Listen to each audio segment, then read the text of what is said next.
Hello YouTube, Mr. XE Pre here with a Pokemon Black and White Wi-Fi battle against Wifimerriman. It's a pretty good battle. It's actually the first battle we've ever had. We've had multiple matches, but this is the first one we've ever battled. It was a very good battle. We used pretty interesting Pokemon, and I hope you enjoy it. He's got Zoroark, Gliscor, Serperior, Dragonite, Skarmory, and Drifblim. I have Ladine, Omastar, Cofagrigus, Entei, Zoroark, and Sceptile. This camera has pretty shitty quality, so I'm sorry for that, but it has to do for now because I felt like posting a video and I need to narrate a video. So here we go, here's the battle. It's a very close match throughout the whole entire thing. He leads with his Drifblim, or what you think is a Drifblim. I lead with my Garchomp, which is obviously not a Garchomp, it's a Ladine. He goes right for the taunt, and I knew right away, since he was faster than me, that it's a Zoroark. And plus, I don't even think Drifblim can learn taunt. So, I send out my Redifin, or Entei, because I really thought a Choice Banded Extreme Speed could take him out. But I was proven wrong. Soon you will see. So he tries to drown me. He tries to drown me in some darkness, and you know, I didn't like that very much. And so I smack him about 3 times right in his little X, but what turns to be his butt. Smack him in his butt 3 times. I knew I could survive another 9 days, but I went for the extreme speed just in case I didn't. On the off chance I didn't survive a second one. But yeah, so it worked out in the end. That's all that matters. So Redifin got a kill. Probably none of you get that reference at all, but whatever. So he sends out his real Drifblim named X. So obviously, being locked into extreme speed, I gotta switch. So I send out my Kinky Slut, and he's all like, "I'm gonna grab you, Balloon. I'm gonna grab you." He air cutters. It did more than I thought, but that's because he got a crit. I mean, that's more than I thought it would do, but he got a crit. That's why I did that much. I go for the Calm Mind here because I didn't think he would stay in hoping for crits. That's just stupid. So I wanted to get my special defense up, you know. I mean, there's nothing wrong with having special defense up. That's a good thing. So I eat my lefties. I'm like num num num num num. And how would he eat? What the fuck? How would this coffin eat? Okay, I had this weird gut feeling. I just had this gut feeling that this was a weak armor Skarmory, which it turns out it was in the end, which is really cool because I just was like prediction. That's why I went for Will-O-Wisp. But I never knew like Skarmory could carry guard swap, so he got my +1 special defense, which I'm not too worried about because he's a physical attacker, and I didn't really see very many special attackers on his team. So I get the burn off, which is really nice, because, yeah, because, you know, this Skarmory can't do shit now, even if it does play with swords. So, now I switch out, and I go back to my Redifin, or in other words, Entei. I probably could have made a better play here, because, obviously, I can take hits from the Skarmory because it's burned, but I just was hoping maybe he would go for Rock Slide again, hoping for like a flinch or something, and it would miss. I don't know what I was thinking on the moment, actually. I could have made a better play, but, I mean, Death Fodder works to get a safe switch into my Sceptile, as you will see. I never actually used Sceptile in this entire match, but because this is a Zoroark, I freaking melt this bird back to hell in which it came from, and then it dies, and then it goes into the pit, the Pokemon hell, where it belongs, because Skarmorys are always a bitch, the defensive ones anyway.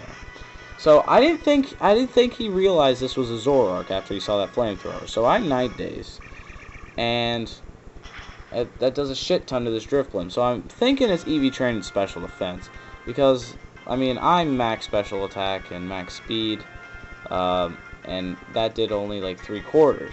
See, he went for air cutter, so I think he did believe I was a Sceptile, actually. But he gets another crit, and surprisingly, Zoroark lives it, because he's frail as fuck. the day I see a defensive Zoroark set, the day I fucking, I don't know, like, rape something, like, shoot myself. Play Russian roulette with strippers, that's what I would do. Well, obviously I would go for the Night Days again, try and drown him in my darkness. But he switched to Superior. And I think he was thinking he could, like, take 3 hits from me from the Night Days, but, I mean, I don't know what he was thinking, actually, because I just, Night Days again, you know, take out the Superior, like, I had Flamethrower, so I don't understand his thought process, actually, there. So, I go down, his Superior's down, and now he has this really weak Drifblim. So I send out my Kinky Slap, because I'm thinking the Drifblim's going to come out. And this Drifblim can't really do anything to my Kinky Slap. And he Thunder Waves me, which is cool, because, you know, I'm slow as fuck anyway. Like, who cares? I'm this slow-ass coffin. Like, I hop around, and I'm stupid, and then I have 4 arms. Okay, so I Shadow Ball him. I was pretty sure it would take him out, but, you know, I didn't know for sure, because I'm not EV trained in Special Attack. But that's why I have Calm Mind. So now I'm paralyzed, you know, hopping around. I'm going to grab you with my coffin here. This is where I got scared. This is where I got really scared. This freaking Dragonite comes out here. He goes for the Earthquake, not wanting to get my Mummy ability, you know, because he probably has that multi-scale shit, you know. So I'm like, cool, whatever. And I'm like, okay, Parahax. There's another hacks for him. He's got 3 hacks so far. 3 on me, 0 to him. Like, whatever. He gets a Dragon Dance. Now, I break the Parahax, but Will-O-Wisp misses, which means I'm super scared because this freaking Dragonite got a free Dragon Dance. And anything that freaking rah, like a dancing dragon, anything that does that freaking is scary. Anything that does it, it's scary. Even a Whiscash, it's scary. So I figure out he actually has Inner Focus, which I found really weird because multi-scale is 10 times better ability. Anyway, well, he got Mummy, and now he's outraging like a dancing dragon he is. Rah, rah. So I hate that song, by the way. So I go down, and now I'm super scared. But he got confused, which is good, because now I actually have a chance, and I don't have to use my Ladine as Death Fodder. Or my Sceptile. I didn't have to use either of those as Death Fodder, which was nice. And I'm guessing he did not want to get confused, and I go straight for the Shell Smash. You never see Omastar using the Shell Smash. You only see like Cloyster. I don't even know if you see anybody else using it besides Cloyster. So I'm pretty sure he didn't actually see that coming, believe it or not. So I use my drugs to get rid of my defense drops, and then I'm all Ice Beam right to the dick, because, you know, that's how I roll. Freaking Omastar or Koops, because, you know, gotta have Koops. Gotta have Koops. You want to get into the battle, you gotta have Koops. So. And obviously, being 4 times weak to ice and having shitty special defense, Gliscor goes down. And his last Pokemon is Dragonite, which is obviously going to die to an Ice Beam because he does not have multi-scale. He has Inner Focus, which is really weird. But, so, Koops for the win. I still had Ladine and Sceptile left. It's a 3-0, but it was a good battle nonetheless. I really enjoyed it. I will put Wifimerriman's battle in the description. Like the video if you liked it anyway. And I will see you guys later. More videos coming soon.